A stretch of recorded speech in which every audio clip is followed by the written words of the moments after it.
Argentina বনাম মিশর match কি সত্যি সাজানো ছিল? ফিফা কি আর্জেন্টিনাকে সাহায্য করেছে? চলুন বিস্তারিত বুঝে নেওয়া যাক। প্রথম অভিযোগ হলো ফিফা নাকি ইচ্ছাকৃতভাবে আর্জেন্টিনাকে সহজ পথ দিয়েছে, কিন্তু বাস্তবতা হলো এই অভিযোগ সঠিক নয়। কারণ নকআউট পর্বের ফিক্সচার টুর্নামেন্ট শুরুর আগেই নির্ধারণ করা থাকে। কোনো দল প্রত্যাশিত অবস্থানে শেষ করতে না পারলে প্রতিপক্ষ বদলে যেতে পারে, কিন্তু এতে ফিফার কোনো ভূমিকা থাকে না। এবার আসি সবচেয়ে বড় বিতর্কে, যেটি নিয়ে পুরো ইন্টারনেট বিভক্ত। প্রথমে মিশরের বাতিল হওয়া গোলের কথা বলি। অনেকের প্রশ্ন, গোল হওয়ার অনেক আগে হওয়া একটি ফাউলের কারণে কিভাবে গোল বাতিল হতে পারে? আসলে ফুটবলের নিয়ম খুবই পরিষ্কার। যদি পুরো আক্রমণাত্মক মুভের শুরুই একটি ফাউল দিয়ে হয়, তাহলে সেই আক্রমণ থেকে করা গোল বাতিল করা যায়। দেখতে সিদ্ধান্তটি কঠোর মনে হলেও নিয়ম অনুযায়ী এটি সঠিক সিদ্ধান্ত। তবে বিতর্ক এখানেই শেষ নয়।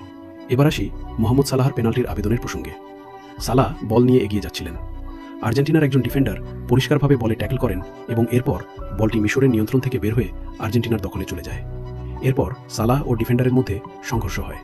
সেই সময় সালাহ কার্যত বলের নিয়ন্ত্রণ হারিয়ে ফেলেছিলেন। এই কারণেই রেফারি পেনাল্টি দেননি। তবে একটি বিষয় নিয়ে আমি একমত, এত গুরুত্বপূর্ণ নকআউট ম্যাচে অন্তত ভিএআর দিয়ে ঘটনাটি আরও ভালোভাবে পর্যালোচনা করা উচিত ছিল, যাতে সিদ্ধান্তের স্বচ্ছতা নিয়ে কোনো প্রশ্ন না থাকে। সবশেষে সবচেয়ে গুরুত্বপূর্ণ প্রশ্ন, রেফারি কি পুরো ম্যাচে নিখুঁত সিদ্ধান্ত নিয়েছেন? না, কিছু সিদ্ধান্ত অবশ্যই বিতর্কিত ছিল, কিন্তু শুধু বিতর্কিত সিদ্ধান্ত থাকলেই কি প্রমাণ হয়ে যায় যে ফিফা ইচ্ছাকৃতভাবে মেসিকে জিতিয়েছে? একেবারেই না। খারাপ রেফারিং আর ম্যাচ ফিক্সিং এক জিনিস নয়।